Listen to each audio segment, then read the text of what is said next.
लीजिए सुनिए निर्मला भाग 5। उस दिन से निर्मला का रंग ढंग बदलने लगा। उसने अपने को कर्तव्य पर मिटा देने का निश्चय कर दिया। अब तक नैराश्य के संताप में उसने कर्तव्य पर ध्यान ही न दिया था।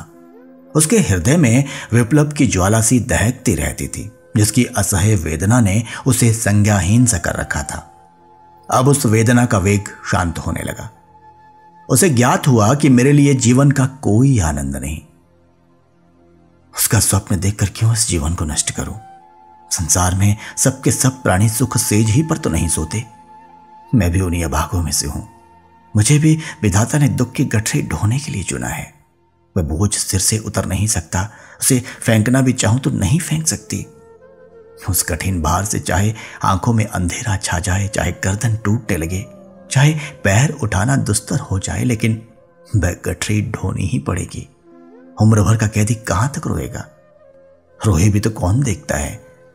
किसे उस पर दया आती है? रोने से काम में हर्ज होने के कारण उसे और यातनाएं ही तो सहनी पड़ती है।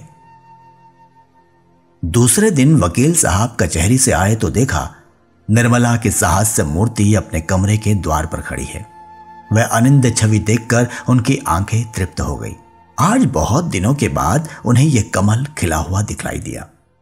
कमरे में एक बड़ा सा आईना दीवार में लटका हुआ था। उस पर एक पर्दा पड़ा रहता था। आज उसका पर्दा उठा हुआ था।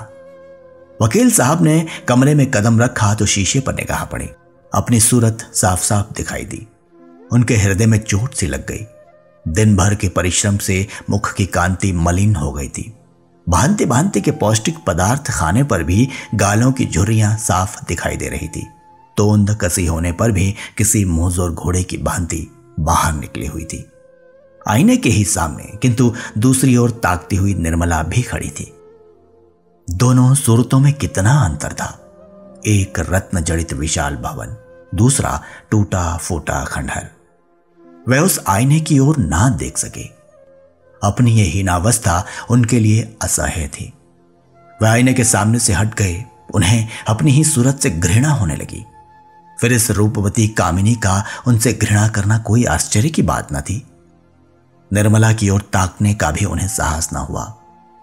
उसकी यह अनुपम छवि उनके हृदय का शूल बन गई। निर्मला ने कहा, आज इतनी देर कहां लगाई? दिन भर राह देखते देखते आंखें फूट जाती हैं। तोताराम ने खिड़की की ओर ताकते हुए जवाब दिया, मुकद्दमों के मारे दम मारने की छुट्टी नहीं मिलती। अभी एक मुकद्दमा और था, लेकिन मैं सिरदर्द का बहाना करके भाग खड़ा हुआ।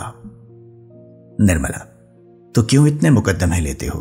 काम उतना ही करना चाहिए जितना आराम से हो सके। प्राण देकर थोड़े ही काम किया जाता है। मत लिया करो बहुत मुकद्दमे। मुझे रुपयों का लालच नहीं। तुम आराम से रहोगे तो रुपए बहुत मिलेंगे। तोताराम, भाई आती हुई लक्ष्मी भी तो नहीं टुकराई जाती। लक्ष्मी अगर रक्त और मांस की भेंट लेकर आती है तो उसका ना आना ही अच्छा। मैं धन की भूखी नहीं हूं। इस वक्त मनसाराम भी स्कूल से लौटा। धूप में चलने के कारण मुख पर पसीने की बूंदें आई हुई थी। गोरे मुखड़े पर खून की लाली दौड़ रही थी। आंखों से ज्योति सी निकलती मालूम होती थी। द्वार पर खड़ा होकर बोला, अम्मा जी लाइए, कुछ खाने को निकालिए, जरा खेलने जाना है। निर्मला जाकर गिलास में पानी लाई और एक तश्तरी में कुछ मेवे रखकर मनसाराम को दिए। मनसाराम जब खाकर चलने लगा तो निर्मला ने पूछा, कब तक आओगे? मनसाराम, कह नहीं सकता, गोरों के साथ हॉकी का मैच है। बारक यहां से बहुत दूर है। निर्मला, भाई जल्द आना, खाना ठंडा हो जाएगा तो कहोगे मुझे भूख नहीं है। मनसाराम ने निर्मला की ओर सरल स्नेह भाव से कहा, मुझे देर हो जाए तो समझ लीजिएगा, वहीं खा रहा हूं। मेरे लिए बैठने की जरूरत नहीं है।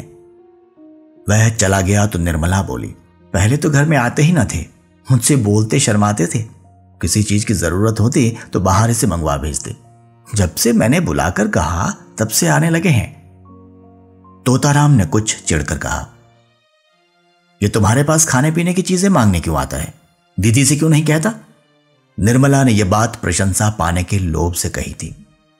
वह यह दिखाना चाहती थी कि मैं तुम्हारे लड़कों को कितना चाहती हूं। यह कोई बनावटी प्रेम न था। उसे लड़कों से सचमुच स्नेह था।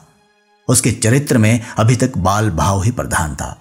उसमें वही उत्सुकता, वही चंचलता, वही विनोद प्रियता विद्यमान थी और बालकों के साथ उसकी बालवृत्तियां प्रस्फुटित होती थी। पत्नी सुलभ ईर्ष्या अभी तक उसके मन में उदय नहीं हुई थी, लेकिन पति के प्रसन्न होने के बदले नाक भौं सिकोड़ने का आशय न समझकर बोली, मैं क्या जानूं उनसे क्यों नहीं मांगते, मेरे पास आते हैं तो दुत्कार नहीं देती। अगर ऐसा करूं तो यही होगा कि ये लड़कों को देखकर जलती है। मुंशी जी ने इसका कुछ जवाब न दिया, लेकिन आज उन्होंने मुवक्किलों से बातें नहीं की। सीधे मंसाराम के पास गए और उसका इम्तिहान लेने लगे। ये जीवन में पहला ही अवसर था कि इन्होंने मंसाराम या किसी लड़के की शिक्षोन्नति के विषय में इतनी दिलचस्पी दिखाई हो। उन्हें अपने काम से सिर उठाने की फुर्सत ही न मिलती थी। उन्हें इन विषयों को पढ़े हुए 40 वर्ष के लगभग हो गए थे। तब से उनकी ओर आंख तक न उठाई थी। वह कानूनी पुस्तकों और पत्रों के सिवाय और कुछ पढ़ते ही न थे। इतना समय ही न मिलता, पर आज उन्हीं विषयों में मंसाराम की परीक्षा लेने लगे। मंसाराम ज़हीन था और इसके साथ ही मेहनती भी था। खेल में भी टीम का कैप्टन होने पर भी वह क्लास में प्रथम रहता था। जिस पाठ को एक बार देख लेता, पत्थर की लकीर हो जाती थी। मुंशी जी को उतावली में ऐसे मार्मिक प्रश्न तो सूझे नहीं जिनके उत्तर देने में चतुर लड़के को कुछ भी सोचना पड़ता, और ऊपरी प्रश्नों को मंसाराम ने चुटकियों में उड़ा दिया। कोई सिपाही अपने शत्रु पर वार खाली जाते देखकर जैसे झल्ला झलाकर और भी तेजी से वार करता है, उसी भांति मंसाराम के जवाबों को सुनकर वकील साहब भी झल्लाते थे। वह कोई ऐसा प्रश्न करना चाहते थे जिसका जवाब मंसाराम से न बन पड़े। देखना चाहते थे कि इसका कमजोर पहलू कहां है। यह देखकर अब उन्हें संतोष न हो सकता था कि वह क्या करता है। वह यह देखना चाहते थे कि वह क्या नहीं कर सकता। कोई अभ्यस्त परीक्षक मंसाराम की कमजोरियों को आसानी से दिखा देता, पर वकील साहब अपनी आधी शताब्दी की भूली हुई शिक्षा के आधार पर इतने सफल कैसे होते। अंत में उन्हें अपना गुस्सा उतारने के लिए कोई बहाना ना मिला तो बोले, मैं देखता हूं तुम सारे दिन इधर उधर मटर गश्ती किया करते हो। मैं तुम्हारे चरित्र को तुम्हारी बुद्धि से बढ़कर समझता हूं और तुम्हारा यूं आवारा घूमना मुझे कभी गवारा नहीं हो सकता। मंसाराम ने निर्भीकता से कहा, मैं शाम को 1 घंटा खेलने के लिए जाने के सिवा दिन भर कहीं नहीं जाता। आप अम्मा या बुआ जी से पूछ लें। मुझे खुद इस तरह घूमना पसंद नहीं। हाँ, खेलने के लिए हेडमास्टर साहब आग्रह करके बुलाते हैं तो मजबूरन जाना पड़ता है। अगर आपको मेरा खेलने जाना पसंद नहीं है तो कल से न जाऊंगा। मुंशी जी ने देखा कि बातें दूसरे ही रुख पर जा रही हैं तो तीव्र स्वर में बोले, मुझे इस बात का इत्मीनान क्यों कर हो कि खेलने के सिवा कहीं नहीं घूमने जाते। मैं बराबर शिकायतें सुनता हूं। मंसाराम ने उत्तेजित होकर कहा, किन महाशय ने आपसे यह शिकायत की है, जरा मैं भी तो सुनूं। वकील, कोई भी हो इससे तुम्हें कोई मतलब नहीं। तुम्हें इतना विश्वास होना चाहिए कि मैं झूठा आक्षेप नहीं करता। मंसाराम, अगर मेरे सामने कोई आकर कह दे कि मैंने इन्हें घूमते हुए देखा है तो मुंह ना दिखाऊं। वकील, किसी को ऐसी क्या गर्ज पड़ी है कि तुम्हारे मुंह पर तुम्हारी शिकायत करे और तुमसे बैर मोल ले। तुम अपने 2-4 साथियों को लेकर उसके घर की खपरैल फोड़ते फिरो। मुझसे इस किस्म की शिकायत एक आदमी ने नहीं, कई आदमियों ने की है, और कोई वजह नहीं है कि मैं अपने दोस्तों की बात पर विश्वास न करूं। मैं चाहता हूं कि तुम स्कूल ही में रहा करो। मंसाराम ने मुंह गिराकर कहा, मुझे वहां रहने में कोई आपत्ति नहीं है। जब से कहिए चला जाऊंगा। वकील, तुमने मुंह क्यों लटका लिया? क्या वहां रहना अच्छा नहीं लगता? ऐसा मालूम होता है मानो वहां जाने के भय से तुम्हारी नानी मरी जा रही है। आखिर बात क्या है? वहां तुम्हें क्या तकलीफ होगी? मंसाराम छात्रालय में रहने के लिए उत्सुक नहीं था, लेकिन जब मुंशी जी ने यह बात कह दी और इसका कारण पूछा तो वह अपनी झेप मिटाने के लिए प्रसन्नचित होकर बोला, मुंह क्यों लटकाऊं? मेरे लिए जैसे घर वैसे बोर्डिंग हाउस। तकलीफ भी कोई नहीं है और हो भी तो उसे सह सकता हूं। मैं कल से चला जाऊंगा। हाँ, अगर जगह ना खाली हुई तो मजबूरी है। मुंशी जी वकील थे, समझ गए कि यह लौंडा कोई ऐसा बहाना ढूंढ रहा है जिससे इसे वहां जाना ना पड़े और कोई इल्जाम भी सिर पर ना आए। बोले, सब लड़कों के लिए जगह है, तुम्हारे ही लिए जगह ना होगी। मनसाराम, कितने ही लड़कों को जगह नहीं मिली और वे बाहर किराए के मकानों में पड़े हुए हैं। अभी बोर्डिंग हाउस में एक लड़के का नाम कट गया था तो 50 अर्जियां उस जगह के लिए आई थी। वकील साहब ने ज्यादा तर्क वितर्क करना उचित नहीं समझा। मनसाराम को कल तैयार रहने की आज्ञा देकर अपनी बग्घी तैयार कराई और सैर करने चले गए। इधर कुछ दिनों से वह शाम को प्रायः सैर करने चले जाया करते थे। किसी अनुभवी प्राणी ने बतलाया था कि दीर्घ जीवन के लिए इससे बढ़कर कोई मंत्र नहीं है। उनके जाने के बाद मनसाराम आकर रुक्मणी से बोला,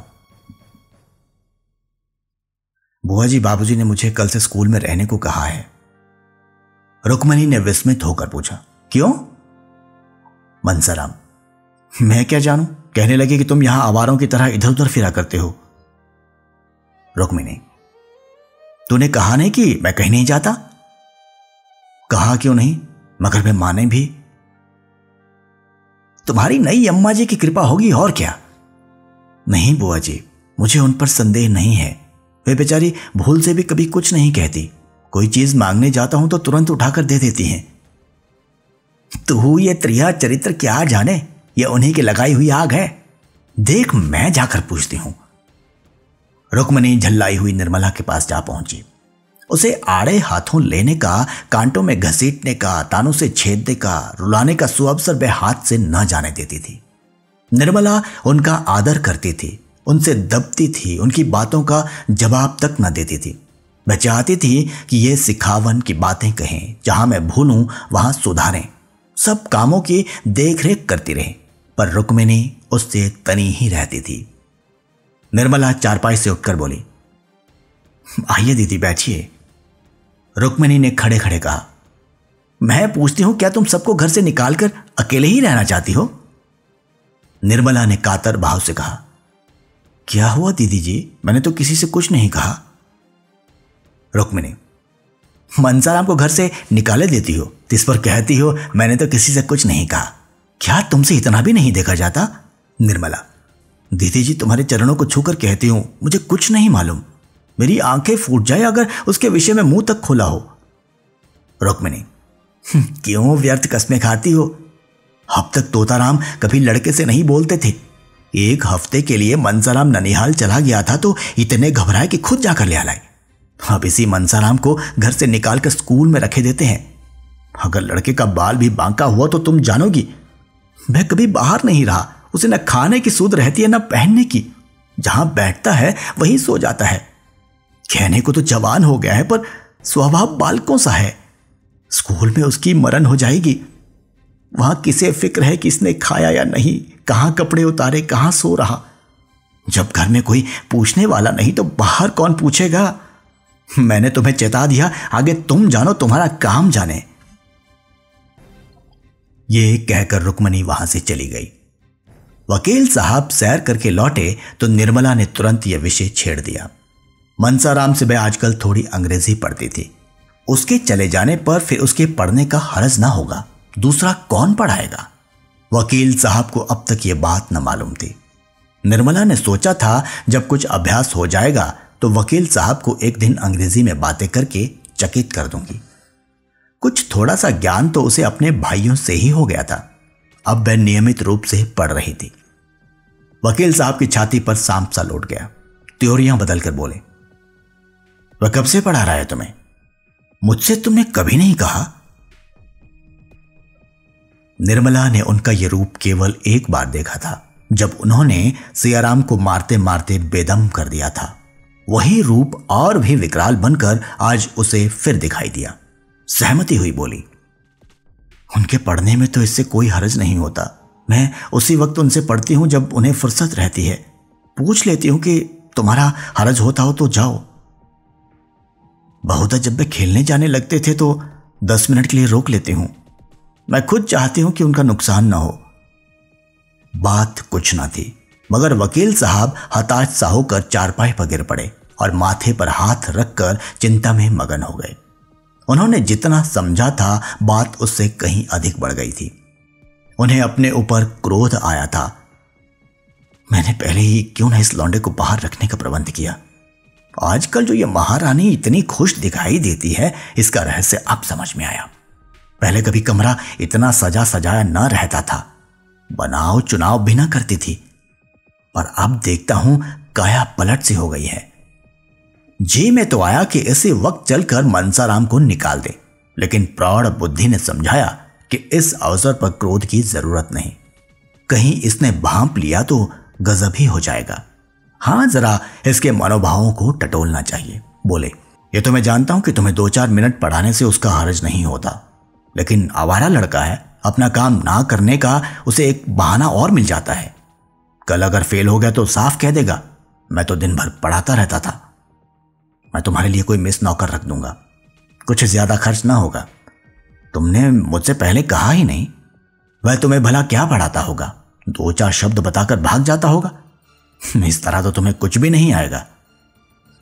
निर्मला ने तुरंत इस आक्षेप का खंडन किया। नहीं, ये बात तो नहीं, वह मुझे दिल लगाकर पढ़ाते हैं और उनकी शैली भी कुछ ऐसी है कि पढ़ने में मन लगता है। आप एक दिन जरा उनका समझाना देखिए। मैं तो समझती हूं कि मिस इतने ध्यान से ना पढ़ाएगी। मुंशी जी अपनी प्रश्न कुशलता पर मूंछों पर ताव देते हुए बोले, दिन में एक ही बार पढ़ाता है या कई बार? निर्मला अब भी इन प्रश्नों का आशय न समझी, बोली, पहले तो शाम ही को पढ़ा देते थे, अब कई दिनों से एक बार आकर लिखना भी देख लेते हैं। वह तो कहते हैं कि मैं अपनी क्लास में सबसे अच्छा हूं, अभी परीक्षा में इन्हीं को प्रथम स्थान मिला था। फिर आप कैसे समझते हैं कि उनको पढ़ने में जी नहीं लगता? मैं इसलिए और भी कहती हूं कि दीदी समझेंगी इसी ने यह आग लगाई है, मुफ्त में मुझे ताने सुनने पड़ेंगे। अभी जरा ही देर हुई धमका कर गई हैं। मुंशी जी ने दिल में कहा, खूब समझता हूं तुम कल की छोकरी होकर मुझे चराने चली, दीदी का सहारा लेकर अपना मतलब पूरा करना चाहती है। बोले, मैं नहीं समझता बोर्डिंग का नाम सुनकर क्यों लौंडे की नानी मरती है। और लड़के खुश होते हैं कि अब अपने दोस्तों में रहेंगे, ये उल्टे रो रहा है। अभी कुछ दिन पहले तक ये दिल लगाकर पढ़ता था। ये उसी मेहनत का नतीजा है कि अपनी क्लास में सबसे अच्छा है, लेकिन इधर कुछ दिनों से इसे सैर सपाटे का चस्का पड़ चला है। अगर अभी से रोकथाम ना की गई तो पीछे करते धरते न बन पड़ेगा। तुम्हारे लिए मैं एक मिस रख दूंगा। दूसरे दिन मुंशी जी प्रातःकाल कपड़े लत्ते पहनकर बाहर निकले। दीवान खाने में कई मुवक्किल बैठे हुए थे। इनमें एक राजा साहब भी थे, जिनसे मुंशी जी को कई हजार सालाना मेहनताना मिलता था, मगर मुंशी जी उन्हें वहीं बैठे छोड़ 10 मिनट में आने का वादा करके बग्गी पर बैठकर स्कूल के हेडमास्टर के यहां जा पहुंचे। हेडमास्टर साहब बड़े सज्जन पुरुष थे। वकील साहब का बहुत आदर सत्कार किया, पर उनके यहां एक लड़के की भी जगह खाली न थी। सभी कमरे भरे हुए थे। इंस्पेक्टर साहब की कड़ी ताकीद थी कि मुफस्सिल के लड़कों को जगह देकर तब शहर के लड़कों को दी जाए। इसीलिए यदि कोई जगह खाली भी हुई तो भी मनसाराम को जगह ना मिल सकेगी, क्योंकि कितने ही बाहरी लड़कों के प्रार्थना पत्र रखे हुए थे। मुंशी जी वकील थे। रात दिन ऐसे प्राणियों से साबका रहता था जो लोभवश असंभव को भी संभव, असाध्य को भी साध्य बना सकते हैं। समझे, शायद कुछ ले दिलाकर काम निकल जाए। दफ्तर क्लर्क से ढंग की कुछ बातचीत करनी चाहिए। पर उसने हंसकर कहा, मुंशी जी ये कचहरी नहीं स्कूल है। हेडमास्टर साहब के कानों में इसकी भनक भी पड़ गई तो जामे से बाहर हो जाएंगे और मनसाराम को खड़े खड़े निकाल देंगे। संभव है अफसरों से शिकायत कर दें। बेचारे मुंशी जी अपना सा मुंह लेकर रह गए। 10 बजते बजते झुंझुलाए हुए घर लौटे। मनसाराम उसी वक्त घर से स्कूल जाने को निकला। मुंशी जी ने कठोर नेत्रों से उसे देखा, मानो वह उनका शत्रु हो, और घर में चले गए। इसके बाद 10-12 दिनों तक वकील साहब का यही नियम रहा कि कभी सुबह कभी शाम किसी न किसी स्कूल के हेडमास्टर से मिलते और मनसाराम को बोर्डिंग हाउस में दाखिला कराने की चेष्टा करते, पर किसी स्कूल में जगह ना थी। सभी जगहों से कोरा जवाब मिल गया। अब 2 ही उपाय थे, या तो मनसाराम को अलग किराए के मकान में रख दिया जाए या किसी दूसरे स्कूल में भर्ती करा दिया जाए। ये दोनों बातें आसान थी। मुफस्सिल के स्कूलों में जगह अक्सर खाली रहती थी, लेकिन अब मुंशी जी का शंकित हृदय कुछ शांत हो गया था। उस दिन से उन्होंने मनसाराम को कभी घर में जाते न देखा, यहां तक कि अब वह खेलने भी ना जाता था। स्कूल जाने के पहले और आने के बाद बराबर अपने कमरे में बैठा रहता। गर्मी के दिन थे। खुले हुए मैदान में भी देह से पसीने की धारें निकलती थी, लेकिन मनसाराम अपने कमरे से बाहर न निकलता। उसका आत्माभिमान आवारापन के आक्षेप से मुक्त होने के लिए विकल हो रहा था। वह अपने आचरण से इस कलंक को मिटा देना चाहता था। एक दिन मुंशी जी बैठे भोजन कर रहे थे कि मनसाराम भी नहाकर खाने आया। मुंशी जी ने इधर उसे महीनों से नंगे बदन न देखा था। आज उस पर निगाह पड़ी तो होश उड़ गए। हड्डियों का ढांचा सामने खड़ा था। मुख पर अब भी ब्रह्मचर्य का तेज था, पर देह घुलकर कांटा हो गई थी। पूछा, आजकल तुम्हारी तबीयत अच्छी नहीं है क्या? इतने दुर्बल क्यों हो? मनसाराम ने धोती ओढ़कर कहा, तबीयत तो बिल्कुल अच्छी है। मुंशी जी, फिर इतने दुर्बल क्यों हो? दुर्बल तो नहीं हूं, मैं इससे ज्यादा मोटा कब था। मुंशी जी, वाह, आधी देह भी नहीं रही और कहते हो मैं दुर्बल नहीं हूं। क्यों दीदी, ये ऐसा ही था? रुक्मिणी आंगन में खड़ी तुलसी को जल चढ़ा रही थी। बोली, दुबला क्यों होगा, अब तो बहुत अच्छी तरह लालन पालन हो रहा है। मैं गवारिन थी, लड़कों को खिलाना पिलाना नहीं जानती थी। खोमचा खिला खिला कर इनकी आदत बिगाड़ देती थी। अब तो एक पढ़ी लिखी गृहस्थी के कामों में चतुर औरत पान की तरह फेर रही है ना। दुबला हो उसका दुश्मन। मुंशी जी, दीदी तुम बड़ा अन्याय करती हो। तुमसे किसने कहा कि लड़कों को बिगाड़ रही हो? जो काम दूसरों के किए ना हो सके वह तुम्हें खुद करने चाहिए। यह नहीं कि घर से कोई नाता ना रखो। जो अभी खुद लड़की है वह लड़कों की देखरेख क्या करेगी? ये तुम्हारा काम है। रुक्मिणी, जब तक अपना समझती थी करती थी, जब तुमने गैर समझ लिया तो मुझे क्या पड़ी है कि मैं तुम्हारे गले से चिपटूं? पूछो क्या दिन से दूध नहीं पिया। जाके कमरे में देखाओ, नाश्ते के लिए जो मिठाई भेजी गई थी वह पड़ी सड़ रही है। मालकिन समझती है मैंने तो खाने का सामान रख दिया, कोई ना खाए तो क्या मैं मुंह में डाल दूं? तो भैया, इस तरह वे लड़के पलते होंगे जिन्होंने कभी लाड़ प्यार का सुख नहीं देखा। तुम्हारे लड़के बराबर पान की तरह फेरे जाते रहे हैं, अब अनाथों की तरह रहकर सुखी नहीं रह सकते। मैं तो बात साफ कहती हूं, बुरा मानकर ही कोई क्या कर लेगा। उस पर सुनती हूं कि लड़के को स्कूल में रखने का प्रबंध कर रहे हो। बेचारे को घर में आने तक की मनाही है। मेरे पास आते भी डरता है, और फिर मेरे पास रखा ही क्या रहता है जो जाकर खिलाऊंगी। इतने में मनसाराम 2 फुलके खाकर उठ खड़ा हुआ। मुंशी जी ने पूछा, क्या तुम खा चुके? अभी बैठे 1 मिनट से ज्यादा नहीं हुआ, तुमने खाया क्या? 2 ही फुलके तो लिए थे। मनसाराम ने सकुचाते हुए कहा, दाल और तरकारी भी तो थी। ज्यादा खा जाता हूं तो गला जलने लगता है, खट्टी डकारें आने लगती हैं। मुंशी जी भोजन करके उठे तो बहुत चिंतित थे। अगर यूं ही दुबला होता गया तो उसे कोई भयंकर रोग पकड़ लेगा। उन्हें रुक्मिणी पर इस समय बहुत क्रोध आ रहा था। उन्हें यही जलन है कि मैं घर की मालकिन नहीं हूं। ये नहीं समझती कि मुझे घर की मालकिन बनने का क्या अधिकार है। जिसे रुपए का हिसाब तक नहीं आता वह घर की स्वामिनी कैसे हो सकती है? बनी तो थी साल भर तक मालकिन, 1 पाई की बचत न होती थी। इस आमदनी में रूपकला 200-250 रुपए बचा लेती थी। इनके राज में वही आमदनी खर्च को भी पूरी न पड़ती थी। कोई बात नहीं, लाड़ प्यार ने इन लड़कों को चौपट कर दिया। इतने बड़े बड़े लड़कों को इसकी क्या जरूरत है कि जब कोई खिलाए तो खाए? इन्हें तो खुद अपनी फिक्र करनी चाहिए। मुंशी जी दिन भर उसी उधेड़बुन में पड़े रहे। 2-4 मित्रों से भी जिक्र किया। लोगों ने कहा, इसकी खेलकूद में बाधा ना डालिए, अभी से उसे कैद ना कीजिए। खुली हवा में चरित्र के भ्रष्ट होने की उससे कम संभावना है जितना बंद कमरे में। कुसंगत से जरूर बचाइए, मगर यह नहीं कि उसे घर से निकलने ही ना दीजिए। युवावस्था में एकांतवास चरित्र के लिए बहुत ही हानिकारक है। मुंशी जी को अब अपनी गलती मालूम हुई। घर लौटकर मनसाराम के पास गए। वह अभी स्कूल से आया था और बिना कपड़े उतारे एक किताब सामने खोलकर सामने खिड़की की ओर ताक रहा था। उसकी दृष्टि एक भिखारिन पर लगी हुई थी जो अपने बालक को गोद में लिए भिक्षा मांग रही थी। बालक माता की गोद में बैठा ऐसा प्रसन्न था मानो वह किसी राज सिंहासन पर बैठा हो। मनसाराम उस बालक को देखकर रो पड़ा। यह बालक क्या मुझसे अधिक सुखी नहीं है? इस अनंत विश्व में ऐसी कौन सी वस्तु है जिसे वे इस गोद के बदले पाकर प्रसन्न हो? ईश्वर भी ऐसी वस्तु की सृष्टि नहीं कर सकते।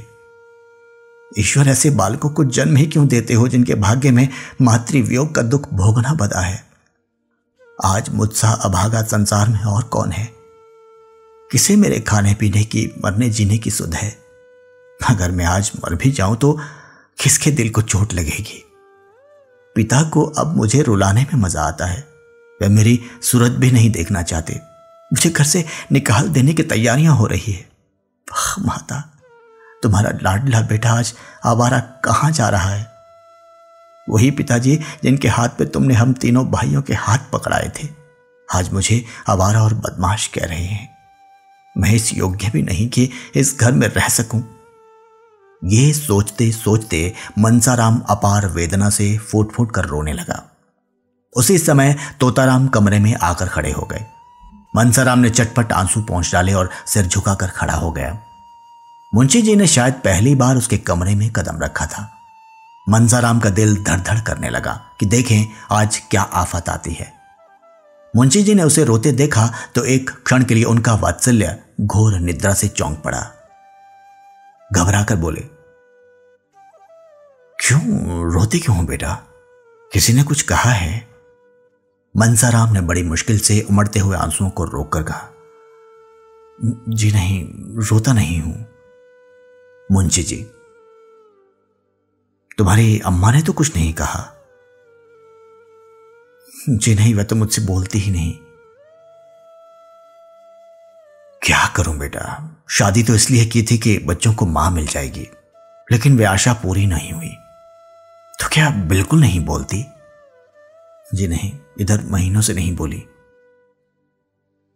विचित्र स्वभाव की औरत है, मालूम ही नहीं होता कि क्या चाहती है। मैं जानता कि उसका ऐसा मिजाज होगा तो कभी शादी ना करता। रोज एक ना एक बात लेकर उठ खड़ी होती है। उसी ने मुझसे कहा था कि यह दिन भर न जाने कहां गायब रहता है। मैं उसके दिल की बात क्या जानता था? समझा तुम कुसंगत में पड़कर शायद दिन भर घूमा करते हो। कौन ऐसा पिता है जिसे अपने प्यारे पुत्र को आवारा फिरते देखकर रंज ना हो? इसीलिए मैंने तुम्हें बोर्डिंग हाउस में रखने का निश्चय किया था, बस और कोई बात नहीं थी बेटा। मैं तुम्हारा खेलना कूदना नहीं बंद करना चाहता था। तुम्हारी यह दशा देखकर मेरे दिल के टुकड़े हुए जाते हैं। कल मुझे मालूम हुआ कि मैं भ्रम में था। तुम शौक से खेलो, सुबह शाम मैदान में निकल जाया करो। ताजी हवा से तुम्हें लाभ होगा। जिस चीज की जरूरत हो मुझसे कहो, उनसे कहने की जरूरत नहीं। समझ लो कि वह घर में है ही नहीं। तुम्हारी माता छोड़कर चली गई है तो मैं तो हूं। बालक का सरल निष्कपट हृदय पितृ प्रेम से पुलकित हो उठा। मालूम हुआ कि साक्षात भगवान खड़े हैं। नैराश्य और क्षोभ से विकल होकर उसने मन में अपने पिता को निष्ठुर और ना जाने क्या क्या समझ रखा था।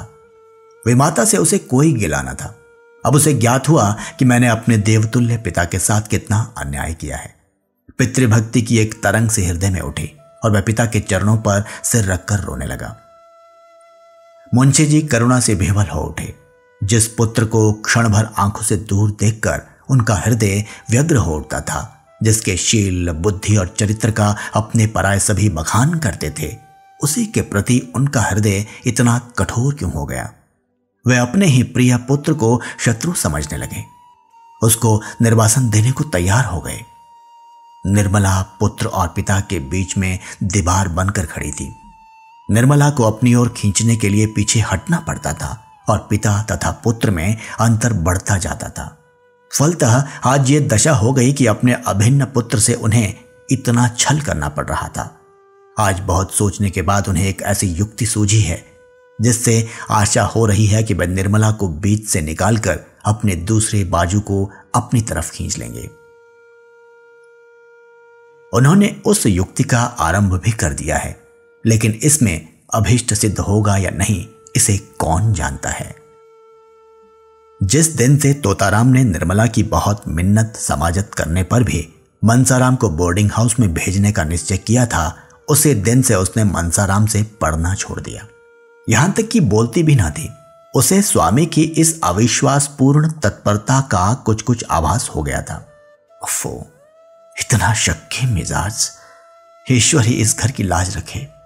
उनके मन में ऐसी ऐसी दुर्भावनाएं भरी हुई हैं, मुझे ये इतनी गई गुजरी समझते हैं। ये बातें सोच सोच कर वह कई दिन रोती रही। तब उसने सोचना शुरू किया, इन्हें क्या ऐसा संदेह हो रहा है? मुझ में ऐसी कौन सी बात है जो इनकी आंखों में खटकती है? बहुत सोचने पर भी उसे अपने में कोई ऐसी बात नजर नहीं आई। तो क्या उसका मनसाराम से पढ़ना, उससे हंसकर बोलना ही इनके संदेह का कारण है? तो फिर मैं पढ़ना छोड़ दूंगी, भूल कर भी मनसाराम से ना बोलूंगी, उसकी सूरत ना देखूंगी। लेकिन यह तपस्या उसे असाध्य जान पड़ती थी। मनसाराम से हंसने बोलने में उसकी विलासिनी कल्पना उत्तेजित भी होती थी और तृप्त भी। उससे बातें करते हुए उसे अपार सुख का अनुभव होता था, जिसे वह शब्दों में प्रकट ना कर सकती थी। कुवासना की उसके मन में छाया भी ना थी। वह स्वप्न में भी मनसाराम से कलुषित प्रेम करने की बात ना सोच सकती थी। प्रत्येक प्राणी को अपने हमजोलियों के साथ हंसने बोलने की जो एक नैसर्गिक तृष्णा होती है, उसी की तृप्ति का ये एक अज्ञात साधन था। अब वह अतृप्त तृष्णा निर्मला के हृदय में दीपक की भांति जलने लगी। रह रहकर उसका मन किसी अज्ञात वेदना से विकल हो जाता। खोई हुई किसी अज्ञात वस्तु की खोज में इधर उधर घूमती फिरती, जहां बैठती वहां बैठी ही रह जाती। किसी काम में जी न लगता।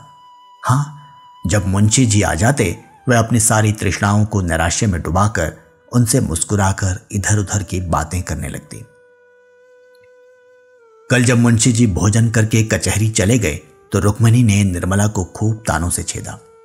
जानती तो थी कि यहां बच्चों का पालन पोषण करना पड़ेगा, तो क्यों घर वालों से नहीं कह दिया कि वहां मेरा विवाह ना करो? वहां जाती जहां पुरुष के सिवा और कोई ना होता। वही ये बनाव चुनाव और छवि देखकर खुश होता, अपने भाग्य को सराहता। यहां बुढ़ा आदमी तुम्हारे रंग रूप हाव भाव पर क्या लट्टू होगा? इसने इन्हीं बालकों की सेवा करने के लिए तो तुमसे विवाह किया है, भोग विलास के लिए नहीं। वह बड़ी देर तक घाव पर नमक छिड़कती रही, पर निर्मला ने चूं तक न की। वह अपनी सफाई तो पेश करना चाहती थी, पर ना कर सकती थी। अगर कहे कि मैं वही कर रही हूं जो मेरे स्वामी की इच्छा है, तो घर का भांडा फूटता है।